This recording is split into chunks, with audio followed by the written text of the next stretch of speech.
ओम दोस्तों, आज करेंगे दूसरा प्राणायाम। जितने भी हमारे फास्ट फूड, पेप्सी इत्यादि से रोग हो रहे हैं हमारे शरीर के, हमको महसूस नहीं होता है कि हमारे शरीर के अंदर एक कितने रोग पहुंचा रहे हैं ऐसी चीज़, वातावरण। और इनसे बचने के लिए केवल और केवल 5 प्राणायाम, 5 आसन अपने जीवन को स्वस्थ बनाने के लिए 10 से 15 मिनट निकालने होंगे, नहीं तो जैसे ज़िंदगी में आए हैं वैसे चले जाएंगे। आज करेंगे कपालभाति प्राणायाम। कपाल कहते हैं मुखमंडल को, भांति कहते हैं तेज को। इस चेहरे को तेज बनाने के लिए इस चेहरे पर जैसे भी जितने भी धुर्री से आती हैं, आँखों के सामने तितली सी उड़ती हैं, चेहरे के सामने चेहरा जैसे चेहरे पर झुर्री पड़ जाती हैं, चेहरे पर पिंपल्स आ जाते हैं, बहुत ही अच्छा फायदेमंद है कपालभाति प्राणायाम। कपाल कहते हैं मुखमंडल को, भांति कहते हैं तेज को। मुखमंडल को तेज करने वाला प्राणायाम। और जितने भी नासिका के माध्यम से रोग होते हैं जैसे कि खांसी, जुकाम, पेट के माध्यम से पेट में पथरी बहुत ज़्यादा आजकल हो रही हैं, उनके लिए बहुत ही अच्छा फ़ायदेमंद है। पेट में बहुत ज़्यादा विकार हो रहे हैं, बहुत ज़्यादा रोग हो रहे हैं, उनके लिए बहुत ही अच्छा फ़ायदेमंद है कपालभाति प्राणायाम। 1 सेकंड में एक बार केवल और केवल श्वास को निकालने पर ही ध्यान देंगे। सांस ऑटोमेटिक अंदर चला जाता है, केवल और केवल श्वास बाहर निकालने पर ध्यान देंगे। 1 सेकंड में एक बार। आइए, कमर गर्दन सीधी, आंखें बंद। पहली उंगली अनुष के टॉप पर, शेष 3 उंगली आपस में मिलाते हुए रुख आसमान की ओर करेंगे। हथेलियों का रुख आसमान की ओर, घुटनों पर हथेलियों को रखेंगे। कपालभाति प्राणायाम में श्वास को केवल और केवल बाहर निकालने पर ध्यान देते, स्वतः ही पेट अंदर चला जाता है, जिससे कि जितने भी हमारे पेट के अंदर विकार होते हैं, रोग होते हैं, जितने भी हम नेगेटिव चीज़, फास्ट फूड इत्यादि जो भी खा रहे हैं, पी रहे हैं, उनके बहुत ज़्यादा रोग होते हैं। आपको धीरे धीरे ये रोग बनाते हैं। इनसे बचने के लिए केवल और केवल 5 प्राणायाम करने होंगे हमको नित्य। 10 से 15 मिनट जो भी प्रक्रिया है हमारी जैसे ही करें और आराम से धीरे से करें। केवल और केवल जो भी आसन करेंगे वो नासिका के माध्यम से श्वास को बाहर निकालेंगे, नासिका के माध्यम से ही अंदर लेंगे श्वास को, ना कि अपने मुंह के माध्यम से। आइए कपालभाति प्राणायाम करते हैं।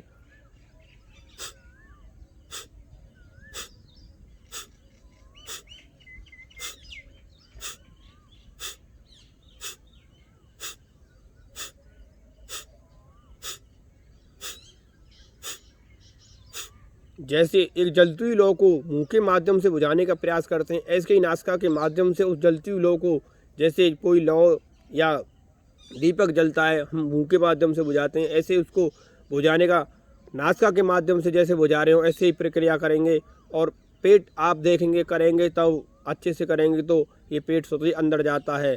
और इस प्रक्रिया को कम से कम 7 से 8 मिनट करना चाहिए, अगर मिनटों का हिसाब करें। और मिनट नहीं, अगर क्वान्टिटी यानी गिनती के हिसाब से करें तो कम से कम स्वस्थ व्यक्ति को 2 से बार करना चाहिए कपालभाति प्राणायाम।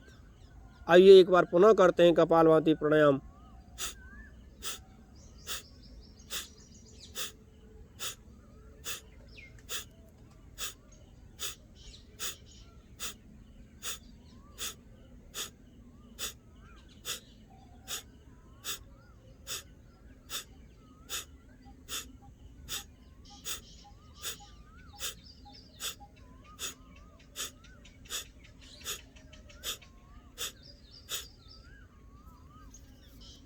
जितने भी शरीर में हमारे, एक आपसे प्रक्रिया है, आपसे विनती है, जितने भी जैसे हमारी सर्दी होती है, सीरा ठंडा खाते हैं, आजकल गर्मी बहुत ज़्यादा पड़ने लगी है, सीरा ठंडा खाते हैं, उसके माध्यम से जैसे हमारे शरीर कफ जम जाता है, बलगम आता है और सर्दी बहुत ज़्यादा होती है इन दिनों में ठंडा खाने से।